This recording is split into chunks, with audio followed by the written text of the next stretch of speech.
जय गजानन श्री गजानन। आपल्या सर्वांचे पूजाविधी चॅनलवर मनापासून स्वागत आहे। गजानन महाराजांच्या कृपेचे खरे अनुभव घेऊन मी पुन्हा एकदा तुमच्या भेटीला आली आहे। आज मी तुम्हाला एका भक्ताने सांगितलेला गजानन महाराजांचा खरा आणि मनाला स्पर्श करणारा अनुभव सांगणार आहे। चला तर मग वेळ न घालवता सुरू करूया आजचा अनुभव। माझी मुलगी नीता आजारी झाली। त्यावेळी ती 11वीला शिकत होती। अचानक रात्री नीताची तब्येत बिघडली। तेव्हा डॉक्टर तायडेकडे नेण्यात आले। तेव्हा त्यांचे सहाय्यक यांनी ॲसिडिटीचा त्रास आहे असे सांगून औषध दिले। घरी परत नेण्यास सांगितले। नेहमी तिला किडनी स्टोनचा त्रास होत असल्यामुळे आम्ही तिला ॲडमिट केले। दुसऱ्या दिवशी डॉक्टर तायडे यांनी सोनोग्राफीस पाठवले। त्या अहवालात 4 मिमीचा स्टोन असल्याचे सांगितले व दुसऱ्या डॉक्टरकडून तपासून घेण्यासाठी 2-3 दिवस भरती ठेवू असे सांगितले। त्याच रात्री तिला अचानक ताप चढला। सहाय्यक डॉक्टरांनी तापाची गोळी दिल्याने ताप रात्री उतरला, परंतु सकाळी ती शुद्धीत नसल्याने डॉक्टर तायडे यांनी तपासून तिला डॉक्टर शहा यांच्याकडे पाठविले।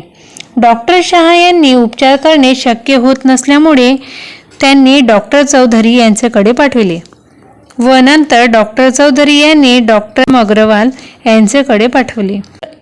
डॉक्टर अग्रवाल यांनी डेंग्यू झाल्याचे सांगितले व रक्तातील पेशीचे प्रमाण अत्यंत कमी म्हणजेच 5000 राहिल्याचे सांगितले।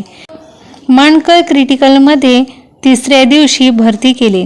या ठिकाणी तपासणीनंतर येथील डॉक्टरांनी मुलीवर उपचार करण्यात फायदा नाही, तिला घरी घेऊन जाण्याचा सल्ला दिला। मी व माझे कुटुंब संत गजानन महाराज यांचे निस्सीम भक्त आहोत। गजानन महाराजांवर आमची श्रद्धा आहे।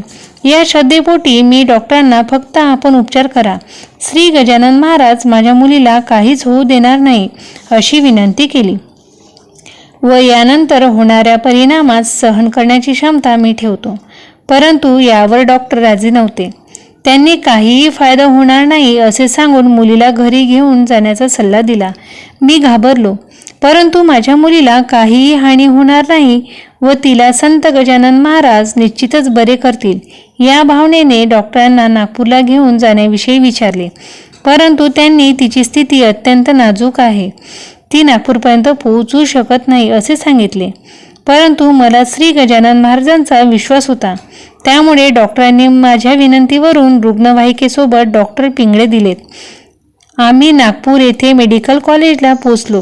त्या ठिकाणी तपासणी केली असता मुलीची स्थिती अत्यंत गंभीर असून तिचे प्लेटलेट्सवर उपचार करण्यात काहीच उपयोग नाही असे सुचवले व मुलीला घरी घेऊन जाण्याचा सल्ला दिला।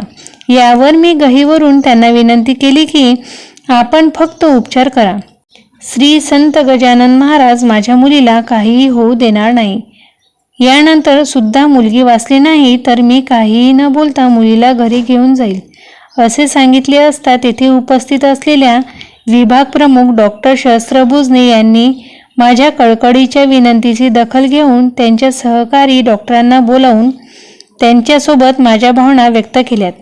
मला विचारले की आपण दिलेली औषधीची व्यवस्था कराल काय। सुदैवाने त्याचवेळी एक औषध दुकानचे मालक सरदार होते, ते त्या ठिकाणी आले असता विभाग प्रमुखांनी त्यांनी त्यास होकार दिला। खरोखरच ही आश्चर्यकारक बाब असून ईश्वराचीच कृपा आहे असे येथील डॉक्टरांनी सांगितले। 4 दिवसातच माझी मुलगी पूर्ववत झाली व नंतर आम्ही नेहमीप्रमाणे शेगावची पायवारी केली। जर तुम्हाला हा अनुभव आवडला असेल तर व्हिडिओला लाईक करा। अशाच गजानन महाराजांच्या सत्य अनुभवांसाठी चॅनलला सबस्क्राईब करा। जय गजानन।